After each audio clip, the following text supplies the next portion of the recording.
Okay. It's 6:30 p.m. and I'd like to call this meeting of the Community Development Committee to order. While this meeting is being held in person in consideration of the ongoing COVID-19 health concerns, we are offering the option for the public to participate through Zoom if preferred. Instructions on how to attend virtually are included in the City Council calendar item listed on the front page of missionkansas.org.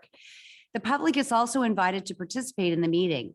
If you are participating through Zoom, please either add your comment in the chat feature and it will be read out loud, or note that you would like to speak and we will call on you shortly to make your comment verbally. Please remember your comments or questions are visible to everyone in the meeting. If you are part of our in-person group tonight, please raise your hand but stay seated and we will call on you to the lectern to make your comment. When you make your comment, please state your name and city of residence for the record. Be conscientious of others trying to speak and speak slowly and clearly. This meeting will be recorded and posted on the city's website at missionks.org. Please contact the administration offices at 913-676-8350 with any questions or concern. Ms. Folks, could you please call the roll?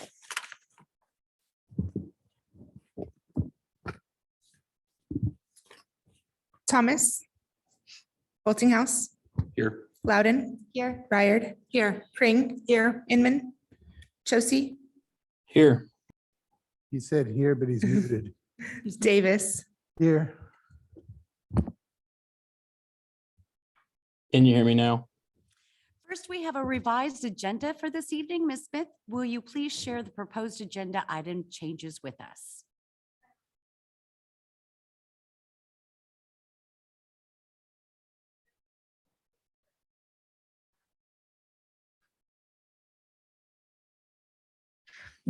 That we have added agenda item, action item number 5, which is a capital equipment purchase for the Public Works Department, which our Public Works Superintendent Brent Morton will cover when we get to that agenda item. Is there a motion to approve the revised agenda? Motion to approve. Ms. Folks, please call the roll.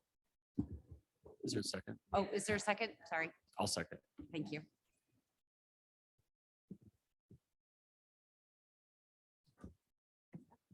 Davis. Aye. Chosey. Aye. Pring. Aye. Ryard. Aye. Loudon. Aye. Boltinghouse. Aye. Motion carries. Thank you. We will now proceed with the agenda as revised. Our first item of business is public comment. Is there any member of the public who would like to comment now on an item not on our agenda tonight? Okay, we'll proceed now with our regular agenda.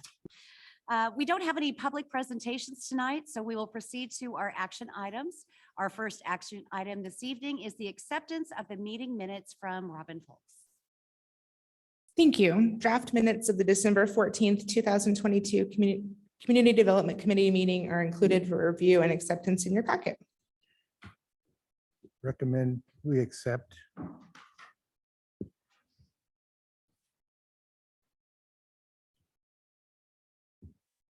Non-consent or consent agenda. Yeah. Okay, next we will consider acceptance of a permanent sidewalk and utility easement along 61st Street between Broadmoor Street and Barkley, north of the Target department store from Celia Duran. Good evening, Mayor and Council. Excuse me.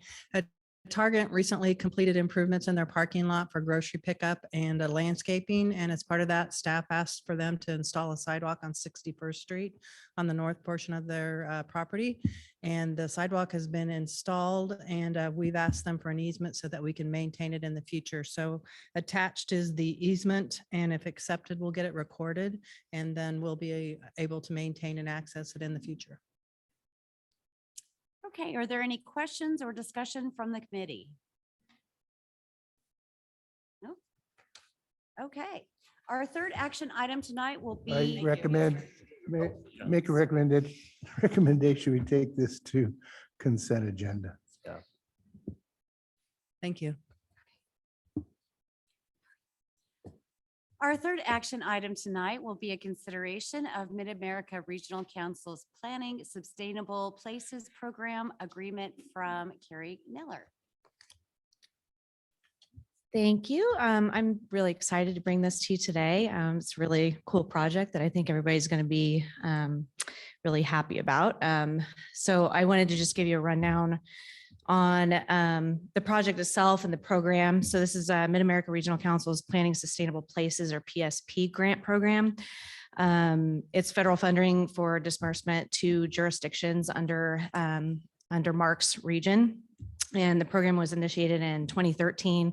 There's been 5 rounds of funding since 2013. This will be the 6th round, and it's allocated every 2 years since 2013. The program issues funding for 3 types of planning projects. The first, the Sustainable Places plans, then project development studies, and then implementation activities. And each of these types build upon previous efforts. So for instance, the city may apply for funding for sustainable places, and that would be conduct a study of a place that hasn't had a study before, with a lot of public engagement in a focused area. And then the city would apply for a project development study that builds on that study and provides site-specific projects in that focus area, again, with robust public outreach. And then the implementation activities are again focused in that area for implementation, the process, prioritization of those projects, and budgeting. So we applied for it and were awarded a grant for in June for the project development study. So that's the second type. And it's because we've already developed plans in our area along the Rock Creek corridor, which is where this project will take place. That'll be an area from Johnson Drive to Martway and from Woodson to Roland Drive. And the Rock Creek redevelopment plan and the East Gateway redevelopment plans were the plans previous. We're planning on, also studying west of this area with STP funding for the Rock Creek. So we thought this would be a really great way to piggyback on that study in conjunction, kind of at the same time, to kind of develop and study that whole corridor. Scope of improvements are improved trail components and connections to address safety, mobility, and accessibility, green infrastructure to mitigate flood hazards, especially with properties next to the creek, alternative energy solutions such as EV charging and solar, art installations and equipment to promote community interactions, universal design, and complete streets elements on Martway for multimodal use, safety, and environmental and economic benefits. So after we were awarded the grant, staff worked with Mark to write a request for proposals that went out in November. We received proposals last Friday, and we will take those proposals and interview the consultants the first week of February with a selection committee. And once we select the consultant, we'll begin work in March, and with a final projected date of completion by August of 2023. There's also potential for this project to parlay in 2 years into implementation. So there will be funding available at that time where we can take the projects that come out of this project that we've built consensus on, and then start to implement, find a budget, develop a budget and a process for that. In addition, so Kansas, jurisdictions in Kansas proposed projects that didn't quite reach the funding allowance that Mark had for this round. So there's additional funding that we will apply for in January 27th, I think is the deadline for that.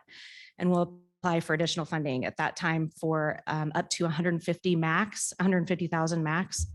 And I was going to say the budget for this project now is 100,000.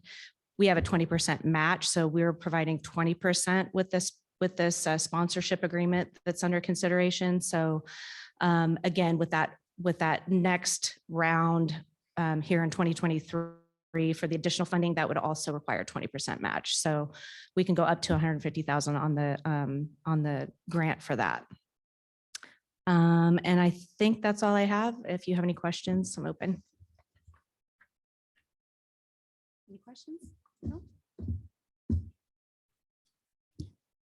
I would say take this to non-consent just to highlight the important work being done and the benefits. I agree. Agree. Thank you.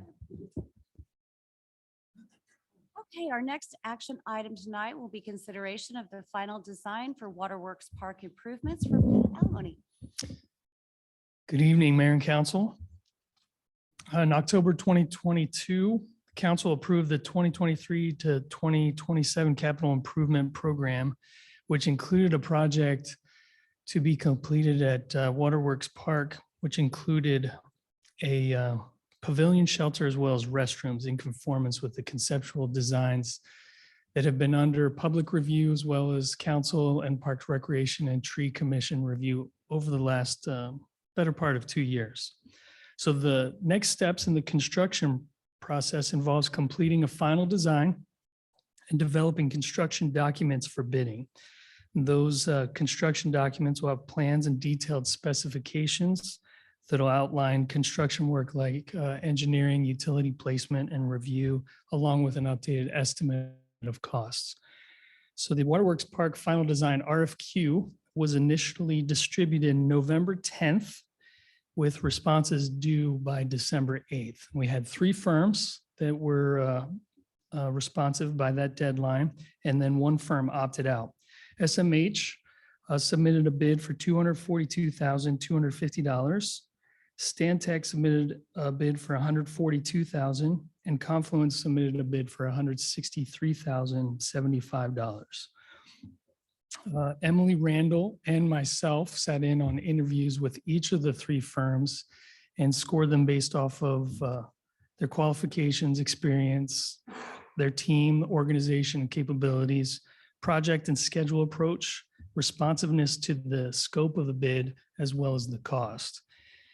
And after a complete review and evaluation process, Stantec received the highest cumulative score and is actually the lowest cost option. So their company is local, collaborates with nationwide offices who perform similar functions, and they employ technological efficiencies that keep their projects on pace. And they've got experience working with local governments. So the Stantec team is available to begin in February of this year and continue the schematic and design development stage from February through May. Begin the construction documentation from May through August with the intent to review bids and potentially begin construction in winter of this year. The total projected order of magnitude costs for the entire park have been included in the packet as a frame of reference. Stantec does believe that they can bring the conceptual design along with all of the intended amenities in under the $1.5 million allotted budget, which does include their final design fees. Staff is recommending approval of a contract with Stantec for final design services for Waterworks Park for an amount not to exceed $142,000. Following approval of a final design, staff will work with the consultants to prepare construction documents and solicit construction bids by late summer of this year. So it's pretty exciting. Project will be paid for by outdoor park system improvements budget, which is identified in the Parks and Recreation Capital Improvement Plan, funded by Parks and Recreation sales tax, as well as revenues that are included in the 2022A bond proceeds identified for this project. And I'm happy to accept or answer any questions.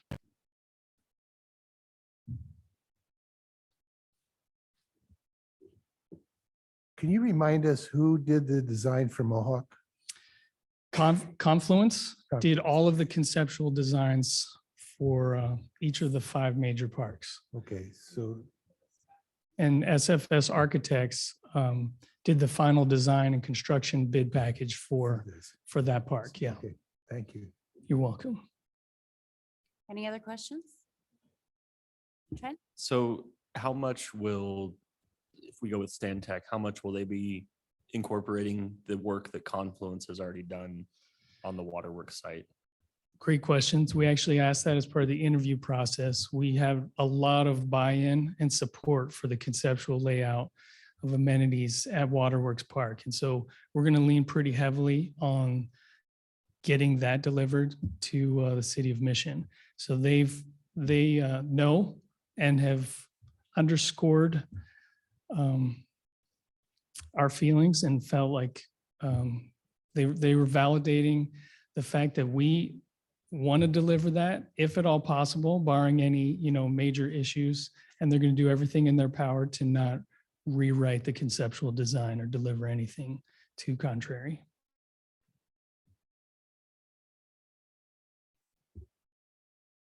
I guess I would recommend that we take this to council, non-consent. Our final action item tonight will be consideration of the purchase of an F-450 truck and approved 2023 capital equipment purchase from Brent Wharton. Thank you very much. Like you said, 2023 Ford F-450 as part of our capital equipment purchases. There was 90,000 in the 2023 budget for equipment replacement for Public Works. That's the truck and what it takes to outfit it, the dump bed. We talked to the vendors. We were only allocated one truck this year by Ford due to supply chain issues. And that order has to be in by the 13th to even have a chance of getting that truck for the 2023 season. That's kind of why we're moving this forward so quick. We went out to bid to 3 of our Ford vendors we use every year. Shawnee Mission Ford was the lowest bidder at $63,340. This truck will be replacing 401, basically the identical truck. It's 1 year past its replacement schedule.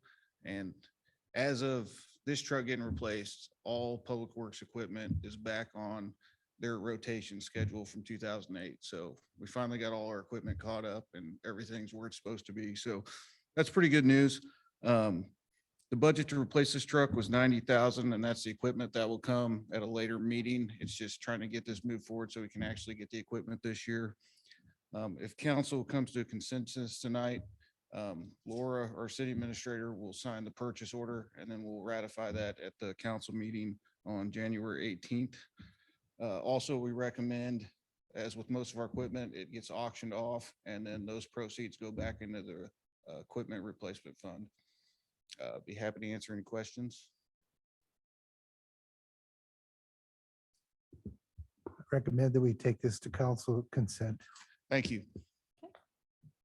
Just as a point of clarification, this is a little bit not standard procedure because of the supply chain issues. So if there is consensus from the committee this evening, then I will go ahead tomorrow and sign that purchase order. And then we will bring forward, I think it's a resolution is the format that ratifies that expense as a regular agenda item next week, if that is acceptable. Fine, thank you. Do we need to call roll then, or?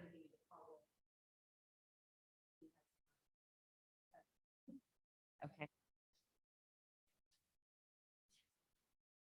Okay, that concludes our action items for this evening. We have no discussion items on the agenda for this evening. Ms. Smith, are there any department updates for the Community Development Committee? No, Penn, did you have anything you wanted to update on? I know Celia said she didn't have anything, so. We completed the pool deck resurfacing, and it's a lot easier for our team to maintain and clean. And I think you'll notice the next time you're in that space that it looks a lot more professional. Just the contrast between the deck itself and as well as the walls and accent pieces of the slide, it really sets a tone and makes us look professional. And then locker room floors were completed. And a lot of our patrons are very grateful that the blue mats that kind of kept your feet, a little bit dry are out of there. And there's enough traction in the new epoxy flooring that they don't slip. So welcome change, easier for us on the maintenance side. It's a great splash of color and our patrons love it. Oh yeah, and we are looking at staffing the north entrance here in the next week and a half to get that up and operational. We understand the New Year's resolutions. There's been a surge in attendance. We're trying to meet that demand while also safely making sure that patrons don't have access to the facility without membership or paying. So we're gonna find a solution to that here in the next week and a half. Councilmember Green? Could you just give a brief update as to where we are on Mohawk? I know they've been not working for about a week and a half. Are we waiting on equipment? Are we waiting on supplies? What's our status? Yes, so they front loaded a lot of the work prior to the holiday break. Knowing that there's a long time for manufacturing and assembly of some of the steel pieces, they did everything they could just to get it to a point where it is now. So plumbing, rough-in is complete, electrical conduit and rough-in is complete. Footers have been poured, they're cured now. They've all passed their impact testing. And so we are really just waiting on the restroom block to begin the on-site fabrication there and the steel to begin the pavilion and shelter installation. So those last estimate are still the steel is a couple months out. And the block, I believe we're on schedule to receive the tail end of February. So it'll look like we're not accomplishing much here in the next few weeks, but they really did a great job of getting their team on site, making them productive and getting the biggest bang of their buck while they were there. And now they're on to other projects while we await the other inputs. You're welcome. Thanks. Okay, it is now 6:52 PM, and with no further discussion, that concludes the meeting of the Community Development Committee. Again, this video will be made public on our website at missionks.org. Thank you. And just a quick housekeeping note, I think we're going to take a couple-minute break here to see if we can get Councilmember Chosey's audio issues resolved. So we will just kind of hang out until we get the all clear from Emily and Dan.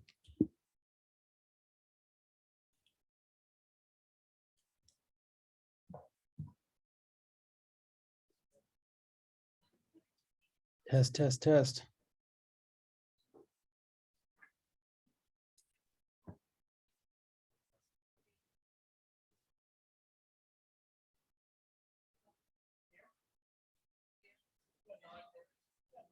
Test, test, test, test.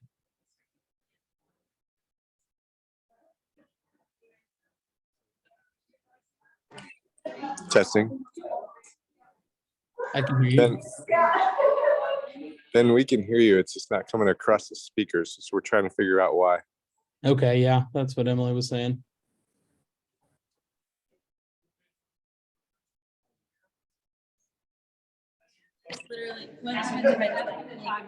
Can you talk again, Ben? Test, test, test. 1, 2, 3. Test, test, test. 1, 2, 3. Test, test, test. 1, 2, 3. ABC. 1, 2, 3.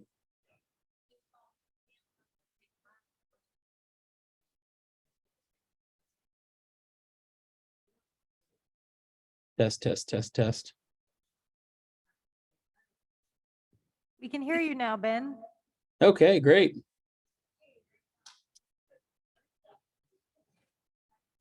Thanks, Emily. Thanks, Chief.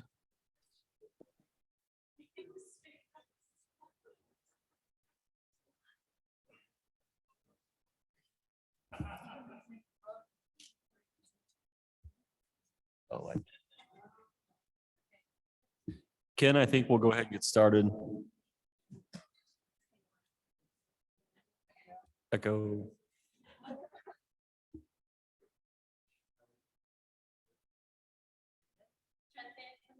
Echo.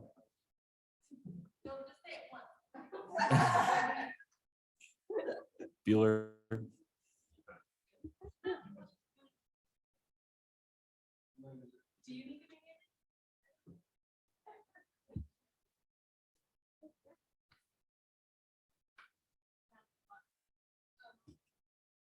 Test, test.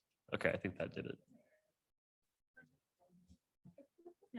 All right, it is now 6:56 PM and I'd like to call this meeting of the Finance and Administration Committee to order. While this meeting is being held in person in consideration of the ongoing COVID-19 health concerns, we are offering the option for the public to participate through Zoom if preferred. Instructions on how to attend virtually are included in the city calendar item listed on the front page of missionks.org. The public is also invited to participate in the meeting. If you are participating through Zoom, please either add your comment in the chat feature and it will be read out loud, or note that you would like to speak and we will call on you shortly to make your comment verbally. Please remember your comments or questions are visible to everyone in the meeting. If you are part of our in-person group tonight, please raise your hand but stay seated and we will call on you to go to the lectern to make your comment. When you make your comment, please state your name and your city of residence for the record. Also, please be conscientious of others trying to speak and speak slowly and clearly. This meeting will be recorded and posted on the city's website at missionks.org. And please contact our administration offices at 913-676-8350 with any questions or concerns. Ms. Folks, will you please call the roll? Boltinghouse, Here. Loudon, Here. Ryard, Here. Crane, Here. Josie, Here. Davis. Here. All right, thank you. We will now proceed with our agenda. And our first item of business tonight is our public comment. Is there any member of the public who would like to comment now? All right, seeing none, we will jump into our action items. We don't have any public presentations this evening, so we will get right to the first item this evening, which is the acceptance of the meeting minutes from Robin Folks. Thank you. The draft minutes of the December 14th Finance and Administration Committee meeting are included for review and acceptance in your packet tonight. I recommend approval. All right, everyone go with that? Consent. Consent agenda. Perfect. We will now move on to our second item this evening, which is consideration of a resolution regarding the destruction of certain records, also from Robin.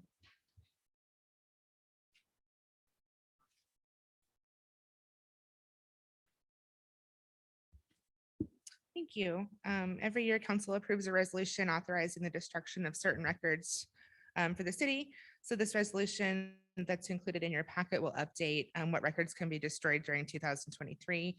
I'm currently working on getting some records that probably could have been destroyed previously done. So this will allow for the destruction of records that we are authorized to destroy. Do you have any questions? I recommend approval consent agenda. I agree with that too. Thank you. Did you have a comment, Ken? No. Okay. All right. Our next item this evening is the consideration of the 2023 proposed reorganization and reclassifications from Ms. Laura Smith. Thank you. The packet was updated yesterday with kind of the memo. The majority of the information that was included in that memo had been discussed with you all in an executive session at the end of November. So we'll just talk for the public record, hit some of the highlights, and then let the memo speak for itself. But we were able, because of some of the lapse of time, to be able to incorporate some additional changes that have been under review and in progress in the Public Works Department.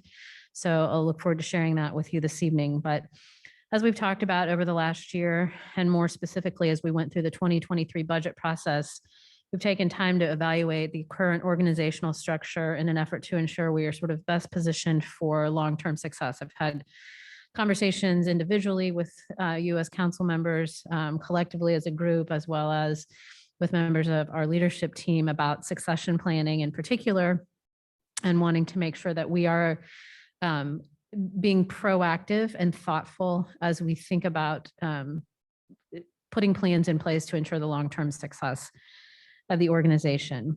And I think in addition to that, there are a number of trends and issues which we've seen developing over the last, really 1 to 2 years that I think are contributing to an environment where I think we have opportunities for improvement to more equitably distribute workload among staff, to address potential inefficiencies in our workflow, to acknowledge changes both in staff and department workloads, to create staff and development and training opportunities, to promote and encourage talent, retention, both of which are really important in a small organization such as ours, where sometimes promotional opportunities are limited.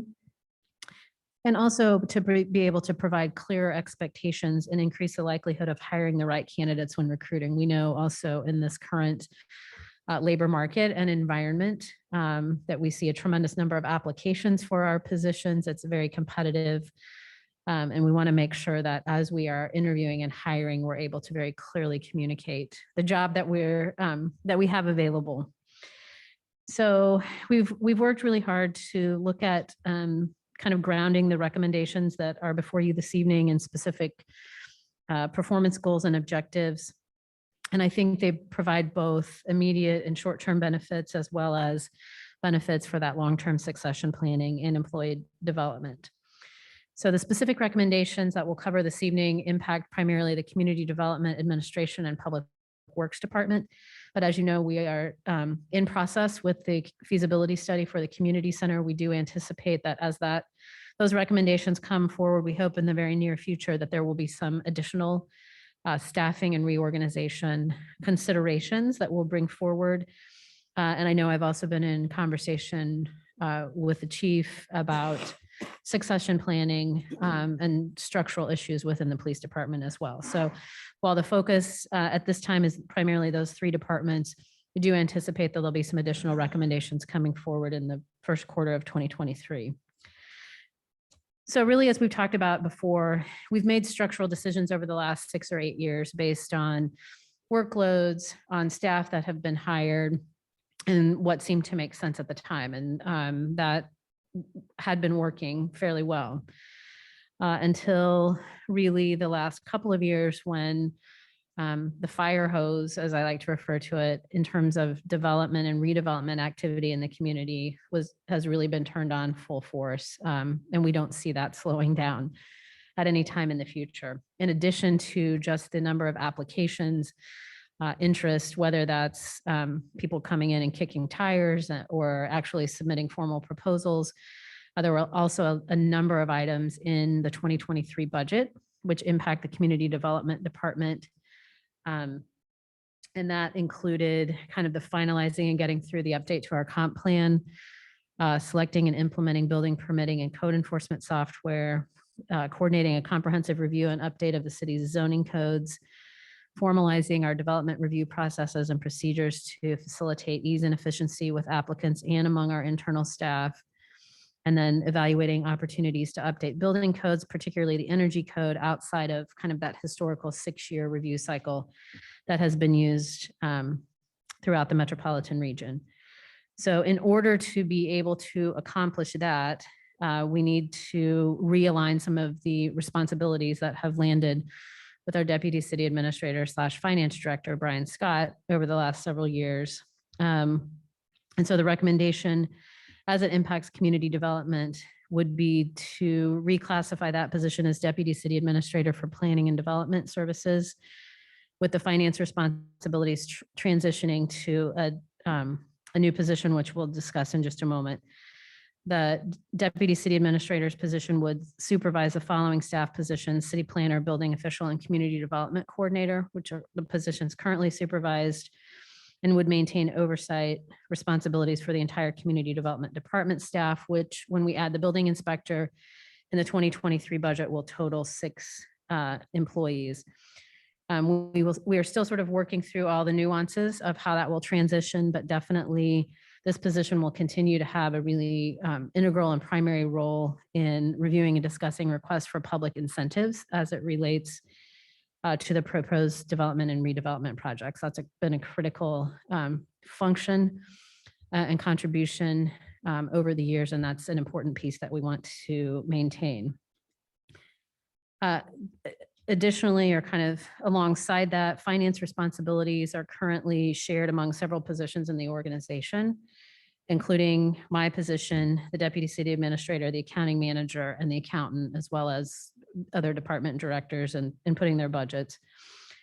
As the complexity of our budget kind of continues to increase, the more grants that we have, the more intergovernmental resources that become available, and the maintenance of the public-private partnerships that have been put in place as it relates to development projects, we're sort of recognizing a need to more effectively allocate staff time and capacity to those functions. So the development calendar is much more reactive in the schedule because staff needs to be positioned to respond to applications as they come in.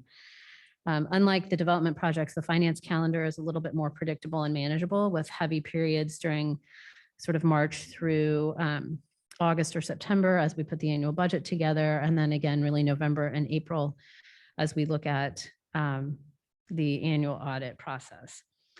So because of the way the workload has been allocated for the last several years, there are also a number of projects which we think would help improve overall efficiency and operations in the finance area, but they've been difficult to accomplish just because of time and staff focus on the development activity. And those include the evaluation, selection, and implementation of new financial management software, as well as really a focus on update and or creation of financial policies and procedures that will carry us into the future. So restructuring finance director responsibilities as proposed sort of returns the organization to a model that has been effective historically. We feel like it better balances the workload and demands between two of the city's key leadership positions. And in addition, it provides an opportunity for an existing employee to take on new professional responsibilities in an environment where the transition can be supported by multiple individuals who can take on that mentor role as we look at accommodating the reorganization. So as it relates to the finance, the recommendation would be to reclassify the assistant city administrator's position as deputy city administrator for administrative and finance services, adding the finance function to the existing responsibilities that currently exist for human resources, municipal court, and public information functions. So we've better balanced, and the memo details the positions, but we better balance sort of supervisory size and structure, span of control within those two departments. And we think would be supported. We've also spent some time over the last 6 to 9 months to more appropriately distribute the public information and social media responsibilities throughout the organization. I think several of you have commented or have noticed that there's been a real uptick, I think, in consistency and frequency across really all of our platforms with that. And so we feel like we've had great success in that. Again, that's created some capacity in currently in Emily's role to be able to look at taking on some of these other functions. So those are the impacts for community development and administration. In public works, really the department has been looking and looks at on an ongoing basis ways to improve efficiency and professionalism in the department to make sure that they can provide a quality level of service in a way that's really efficient and cost effective with both the resources, budget, and manpower that they've had. Historically, or at least really, I think for maybe the last 5 to 6 years, we've run the Public Works Department with a shortage of staff. We've had a lot of difficulty in filling the positions. Some of the changes that were made in 2021 with the council's approval of reclassification have allowed us to be very successful in filling those positions and retaining employees, which has been incredibly helpful, I think, just to the overall operations and consistency of the department. One change that we implemented last year was the addition of an assistant public works superintendent to replace 2 crew leader positions that had been in place. That's proven to be very successful since oftentimes we aren't large enough yet to really always staff 2 full crews. And so we were often combining. And so who was going to be the crew leader and what crew was going to be patched together to go out and tackle whatever projects in the field was creating some challenges there. After that transition, all of the crews began reporting to one person, and there's been a more focused direction and I think less confusion about who is in charge. I think you all were aware that we had a vacancy in the assistant superintendent's position earlier this year. And so as the department was going out and recruiting for that position, they had the opportunity to interview. They had tremendous response But they had the opportunity to interview both internal and external candidates. And we had 2 internal candidates who were very strong contenders through that process. One of the things that Celia and her staff have also been doing is working with our HR consultant on some broader sort of organizational culture and morale and just efficiency conversations, including one-on-one interviews that all of the staff members out there have had with our HR consultant. That feedback has come back. And Celia and Brent have been working alongside that HR consultant to sort of implement and communicate and think about some longer term structural changes. That's been very well received by the staff and the department.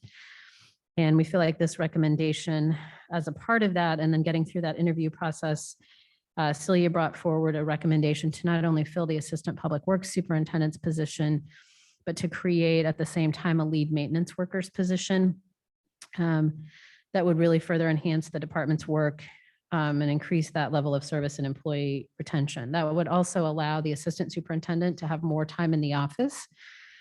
Some of that office time had initially been anticipated to be absorbed by the public works superintendent, but what we found, again, with the development activity and the projects that we've had in place between project management, right-of-way inspection, right-of-way permitting, easement negotiation, and a variety of things, the public works superintendent doesn't have, that has been spread a little bit too thin. So we think that would more effectively balance that. And so the recommendation there would be to essentially make 2 promotions within the Public Works Department with existing staff to fill the Assistant Public Works Superintendent's position and the lead maintenance. So it would not be an addition of any positions. It's just, again, a reorganization and restructuring of those responsibilities. The other thing that I think has been really important over the course of this last year is that Celia has worked to develop a progression program in the Public Works Department, which would create opportunities for our employees to be able to advance through different salary grades as they acquired very specific skill sets. And she's put a tremendous amount of work into developing what their criteria would be for progression through that process. We don't have anybody who's really ready to start that, but I approved and looked at that administratively, just in terms of the criteria and the process and the salary grades. And with council's formal approval of that program, they would be ready to roll that out and begin offering and showing our current employees and current staff that path forward and progression in developing their own skill sets. So in addition to those changes in public works, typically in the budget process, we look at potential position reclassifications. We look at position reclassifications as we have positions in the organization that have had changes in level of responsibility or accountability and should be considered for either title and or grade changes or both. So there are 4 reclassification requests, which were outlined in the memo, including a change in title and grade of the accounting manager to be reclassified to a budget and finance manager. That also, it's something we've been discussing for probably about 18 months. It also supports the transition and the reorganization that I covered earlier. A reclassification of the payroll and benefits specialist to an HR specialist. When we last advertised that position, the assistant to the city administrator was sort of newly overseeing that human resources function. We hired someone to focus primarily on payroll and benefits. That individual has since come in and worked, spent a tremendous amount of time and effort earning a designation as the IPMA HR certified professional in June of this year, a certification that we would expect to be required of any future hire in that position. And this reclassification represents not only the growth in that role, but an opportunity to shift some of those things from the assistant city administrator to that HR specialist now for a higher level, policy decision-making. Facilities and maintenance supervisor is a position here at the community center In the last 2 hires, we have been able to attract candidates who have skill sets in managing and overseeing multiple facilities. And so we have one of the sort of voids that we've long had in our organization is who is that point of contact, who can coordinate facility issues for not only this building and the Family Aquatic Center, but also City Hall, the Police Department, and the Public Works facility. So as we've been able to secure those skill sets, we have talked about, and we're now positioned to recommend a reclassification of that. Title would remain the same, but grade change reflective of the expansion of the responsibility to cover the additional facilities throughout the city. And then Parks Technician to Parks Maintenance Supervisor. In 2021, Penn transitioned one of his existing maintenance positions here at the community center to a Parks Technician to focus on maintenance of our outdoor parks. And that has been very successful. And as we've continued to make the investments and look at improvements to that outdoor park system, we've talked about adding initially part-time staff to help support that function. Ultimately, maybe full-time staff as we look at the new facilities that we bring online.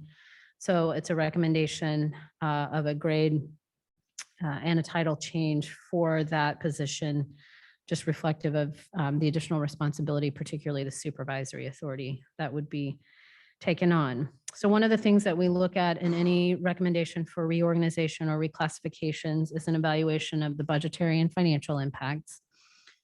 Personnel changes, as we know, are not one-time expenses, and they have to be reviewed and recommended carefully because we know we're taking on a long-term commitment, especially in a small budget like ours.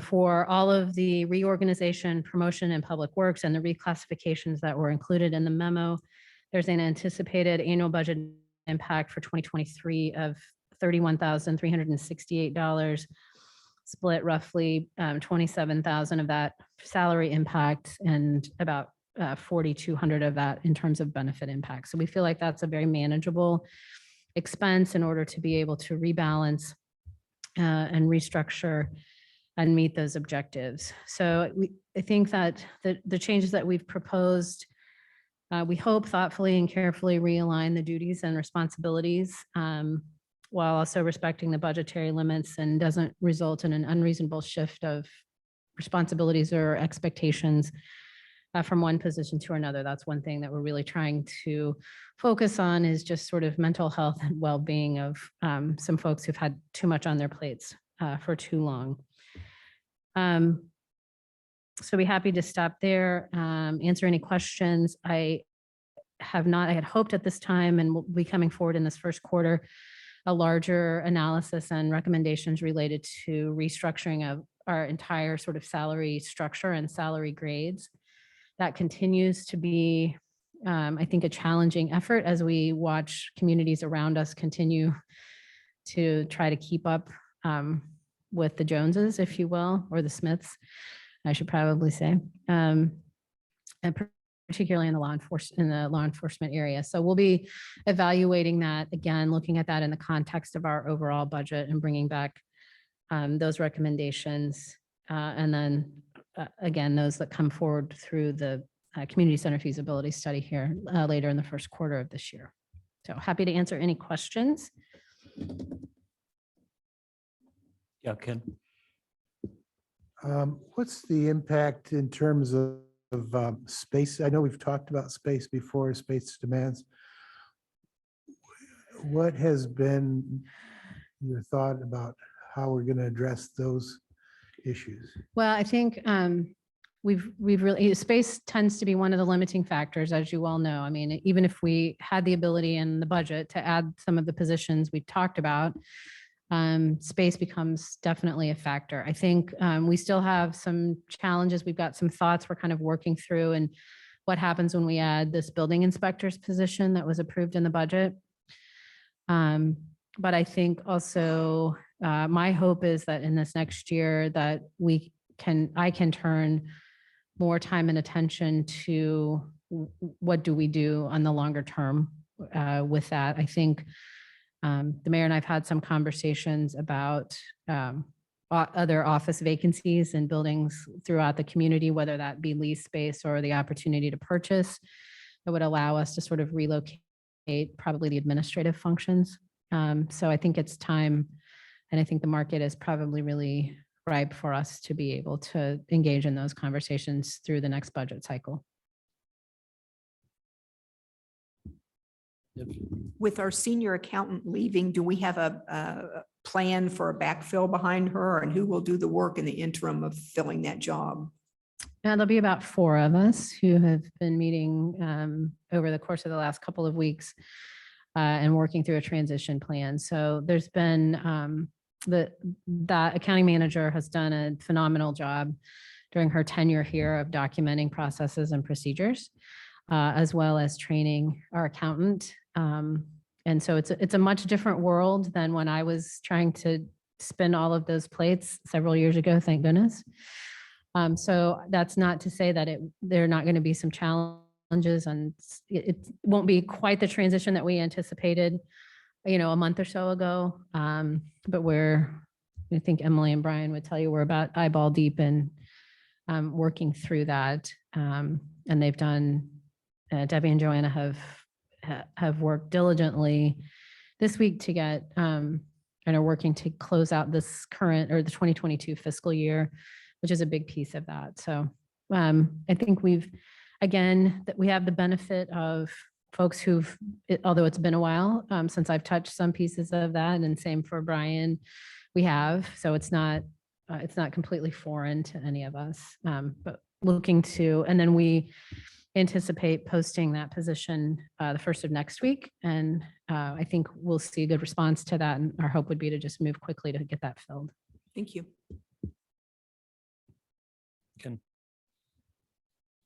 I recommend that we take this to council, non-consent. I agree with that. Thank you.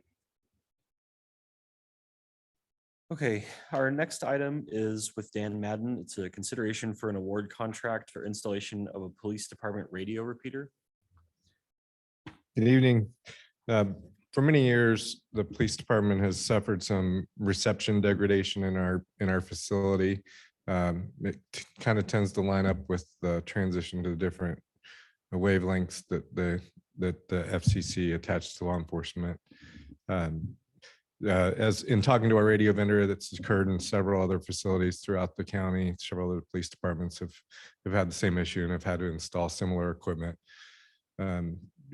Essentially, there's dead spots in our building that we can't hear or transmit our radios, which is a tremendous safety issue for us to be able to communicate and receive information. So we reached out to our radio vendor, and they've recommended installing a radio repeater for an amount not to exceed $13,880.88.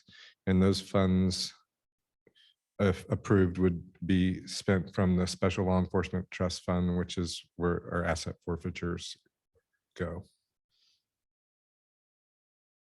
I have a question, Dan. Yes. Would the installation of this repeater guarantee that the dead spots would no longer, be an issue? They evaluated the entire building because it's basically in all 4 corners that we see this, and mostly in the booking area and the report writing area where it's kind of somewhat underground. And so they've evaluated all those areas, and they've determined that the equipment that they would put in would cover the entirety of the building. Recommend we take this to consent. Thank you. Thank you, Dan. All right, our 5th item for consideration tonight is an update to City Council Policy Number 120, the Capital Asset Policy, from Brian Scott.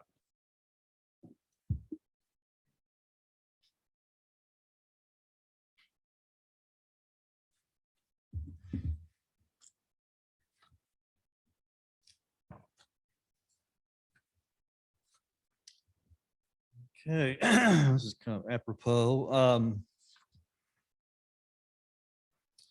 There have been a number of financial policies I've wanted to update for a long time, this probably being the most pertinent. Currently, assets of the city like the radio repeater that the chief was just speaking of, or the truck that Brent was speaking of earlier in the previous meeting. Those are all assets that when we purchase those, we record those, and then we depreciate the value over their life, their useful life. So truck's about 10 years, I would imagine. Radio repeater is probably about the same, 10 years. We treat currently an asset as anything that is $1,000 or more. Well, in today's environment, pretty much anything's $1,000, including a laptop computer. And it's just becoming cumbersome to treat all of those items, many kind of minuscule type items, as an asset, and have to record those and depreciate them over time. So we'd like to increase that to $5,000 and a life expectancy of 5 years. So that would be more of the kind of the bigger items. When I think of technology, I'm thinking more of computer servers, radio repeaters, kind of inland marine type items that might go inside a building, a generator, heating and cooling systems, anything like that. Vehicles, obviously, improvements to buildings, land. So that's it in a nutshell. Yeah, Debbie? Does this change any language in the insurance policy the city has? No, in fact, our deductible is $10,000. Okay. So really anything that's less than $10,000 is not covered by the insurance policy, with the exception of vehicles. We have $1,000 deductible on vehicles. Thanks, Brian. Yeah, Ken? Recommend we take this to council consent. Sounds good. Okay, thank you. All right, thank you, Brian. Our sixth item for consideration tonight is the approval of a cereal malt beverage application for Casey's General Store from Robin Folks. Thank you. Casey's is doing a build out at 5800 Johnson Drive to open a convenience store, no gas pumps, and they have applied for a cereal malt beverage application for off-premise consumption. So they've gone through the application process. We've completed a background check and criminal history check on the business owner and managers from the police department, and they have paid the appropriate fees. So staff recommends approval of issuing a cereal malt beverage license to them. Questions? Let's take it to consent. Consent. Thank you. Sounds good. Thank you, Robin. All right, our final item for consideration tonight is a discussion of governing body compensation with Laura Smith. Kind of like riding a bicycle. You don't forget how to do this, even after a little bit of a break. So last year, and then again last month, we talked about the section 115.60 of our code that establishes a compensation for a governing body, currently providing an annual salary of $12,000 for the mayor and $4,200 for each of the council members. The code also outlines that council compensation will be reviewed annually at the first regularly scheduled meeting in January. We hadn't really done a public or comprehensive review. That current compensation was established via ordinance 1027 in January of 2002. And although we have talked on a couple of occasions since that time about council compensation, we really hadn't had a more expanded review or comprehensive discussion. During that review in January of 2022, council asked that it be brought back for discussion in December of last year in anticipation for potential action in January of 2023. Both in January of last year and again last month, we shared kind of compensation structure for elected officials throughout Johnson County. That was included in a matrix. It was also included in the packet again this time. And what we see is that varies widely from city to city. It's not entirely dependent on size. Some cities, the mayor and council are provided an opportunity to waive or reduce established salaries. In other cases, it takes a majority vote of the council to do that. In other cities, each member of the governing body can make that decision on their own. In Mission, any council member may elect in writing not to receive or to take a reduction in the annual salary. And that is something that has been done over the course of time. So that's not something without precedent here in our community. So the recent council discussions that we've had have focused really on consideration of looking at establishing a salary or keeping a salary up, which would encourage diversity in those choosing to file for elected office in an effort to really reduce any potential barriers to entry because of financial, childcare, or other sort of related issues. Obviously, we wouldn't be able to look at increasing the salary, dramatically. Again, going back to some of those budgetary issues. But during the December Finance and Administration Committee meeting, there was consensus to provide an opportunity to at least consider action at our January meeting. So if desired, staff went back and kind of looked at opportunities. It would seem like a mechanism similar to what is used by the city of Merriam, which involves increasing the salaries of elected officials commensurate with the sort of average or satisfactory employee raise that's given annually, could be an appropriate consideration. I think in at least my evaluation of that, these annual increases are reviewed and developed each year as a part of our annual budget process as we establish a merit matrix for our employee population. So certainly each year, if that was the mechanism that the council would choose, we would be looking at that very specifically in relationship to the city's current financial position and all of those other things which are unique versus using a more general inflationary factor like CPI or something along those lines.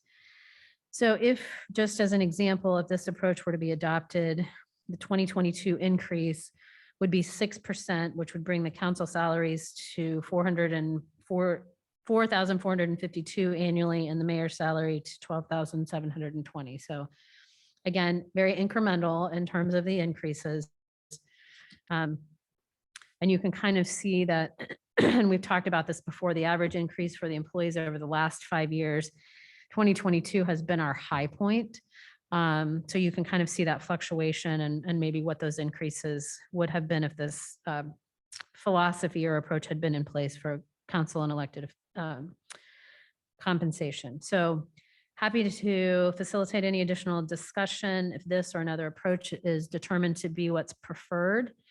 And then if there's direction and consensus to look at adopting something different, staff could certainly prepare the appropriate ordinance that would revise section 115.60 accordingly for consideration at next week's city council meeting. It's on this item.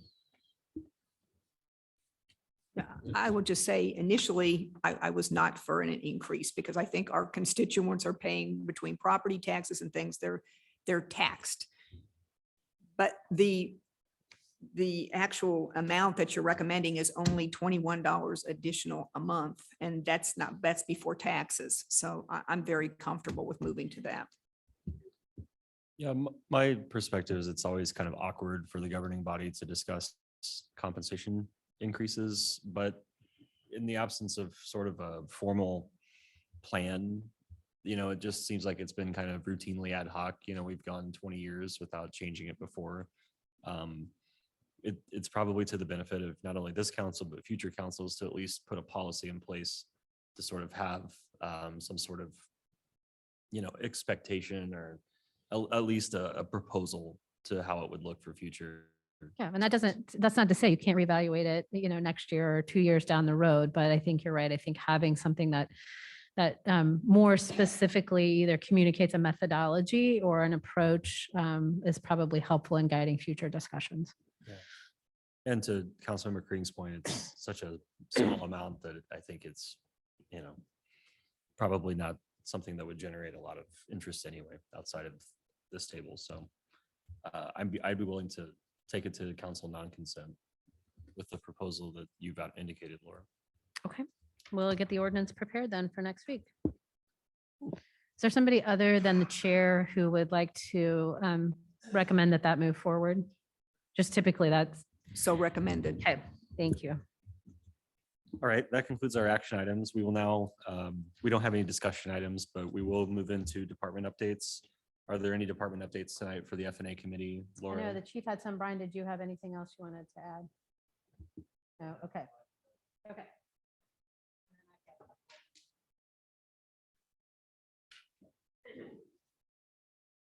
My first announcement comes with an asterisk. We are happy to report that our community service officer positions are full. It's been a long time. The asterisk is that one went out on paid parental leave. So she will return sometime in a month or two. So and also wasn't able to join you last council meeting. I was attending the police academy graduation of our newest officer, Bo Schmidt, who graduated and is currently in field training. So if you see any of our police cars rolling around town with 2 officers, that's probably him. So happy to have him.